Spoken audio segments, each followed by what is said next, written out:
President Trump is sending his border czar, Tom Homan, to Minneapolis as the new leader of the administration's immigration crackdown in that city. Here to break down what we know about Homan and why the president's decision may be indicative of greater tensions within the administration, Sarakshi Rai, deputy managing editor here at The Hill. Hey, Sarakshi. So Tom Homan's title is border czar. Sounds important, but it's a little bit vague. What does Homan's role look like in day-to-day operations, and what can we expect when he heads to Minneapolis? That's right. Tom Homan is someone who's had a long career in law enforcement. We know he was previously the head of ICE under President Obama. And what we know based on, the interviews he's given, he does have a very outsized role when it comes to the implementation and also the creation of some of President Trump's immigration policies in his second administration.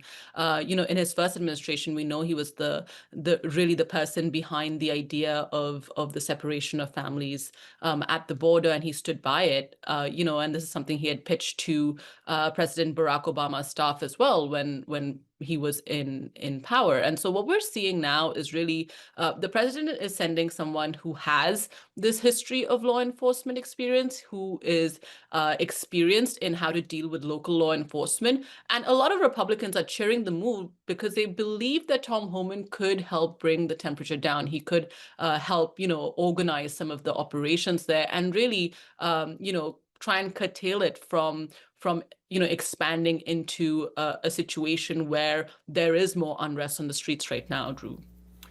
Homan is the rare example of a current Trump administration official who has worked for both Democrats and Republicans. Tell us about Homan's background and how he rose up the ranks to where he is now. That's right. So he basically is, he is a Republican, but what we know is that he has backed the president's immigration policies. He started his career as a police officer in New York before becoming a border patrol agent in California, and this is like going back to the 80s, right?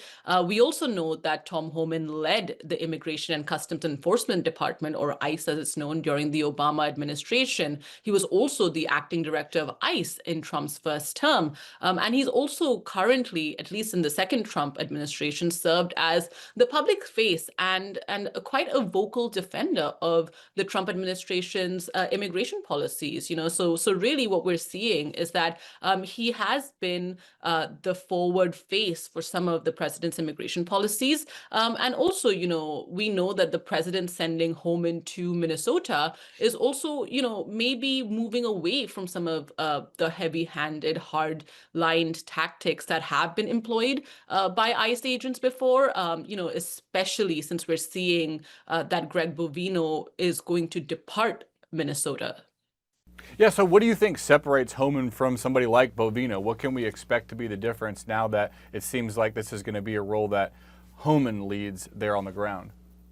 That's right. We know that there has been some kind of internal conflict between Tom Homan and Kristi Noem, right? We know that Greg Bovino's enforcement style, which has been backed by Kristi Noem, has been kind of more heavy-handed. We know that Homan takes a more stringent approach to some of this immigration enforcement. He focuses on public safety. He focuses on national security threats. We know right now what's happening in Minnesota is kind of this mass immigration arrest policy. This is slightly different from the broad sweeps that we're seeing happen. And Tom Homan, while has defended the broad sweeps, he is a believer in a more stringent law enforcement policy. So what we will see maybe is a streamlining of those operations and to somewhat bring down the tensions right now, Drew. Now, a source confirmed to the Hill's content partner News Nation that the Homeland Security Secretary Kristi Noem did meet with the president for 2 hours yesterday at the White House. What do we know about that meeting, and are there any indications that Noem's job could possibly be in jeopardy?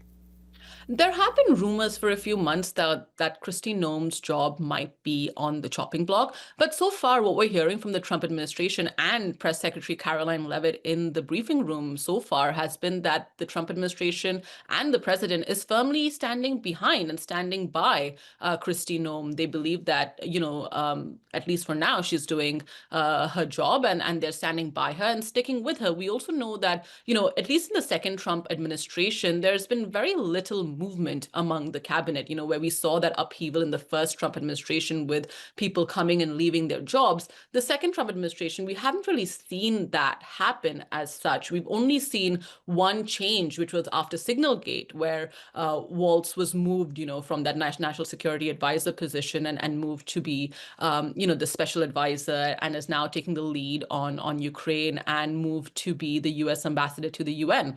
So essentially, we've not seen any real upheavals to the president's cabinet. The White House so far indicating that her job is not in jeopardy, but we do know that the president is seemingly unhappy with perhaps some of the moves that ICE under Kristi Noem's leadership has undertaken, right? We know that this is a meeting that was requested by Kristi Noem, and the president met with her for 2 hours. Now, we don't know exactly what the talking points are, and, we know that her job so far, at least, is secure, but it is indicative of perhaps a softening of tone on, the events unfolding in Minnesota when we saw Caroline Leavitt from the press podium really, kind of walk back some of the harsher tone coming from Kristi Noem and DHS administration officials, where, Kristi Noem labeled Alex Pretty as a domestic terrorist. We didn't see that from Caroline Leavitt, and she moved to really distance the president and his administration from that language. So really, time will tell whether or not she is here to stay. But for now, the White House indicating that they are behind her, at least. One of the other interesting aspects of this move to place Homan in charge of the immigration crackdown in Minneapolis is that he has at times clashed with DHS Secretary Noem. What do we know about those disagreements in the past? That's right. We have seen multiple reports emerge over the last few months about how Kristi Noem and Tom Homan don't talk to each other. They don't, see eye to eye on some of the immigration policies and issues. We know that, Tom Homan publicly, at least, has been in line with the Trump administration, but there has been infighting that's been going on, especially when it comes to these reports emerging of them not having talked to each other for months.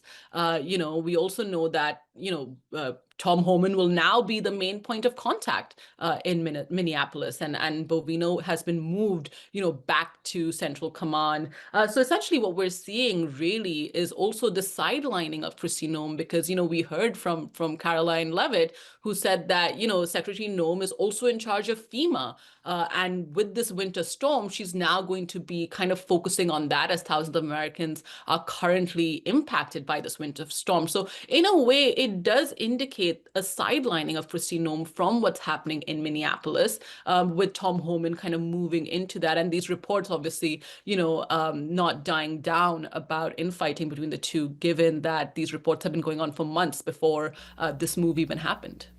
As Tom Homan gets settled in Minneapolis, what should we be keeping an eye on in terms of a possible change in the administration's strategy as it pertains to immigration enforcement, that we will know that the administration is maybe taking a different direction under Homan?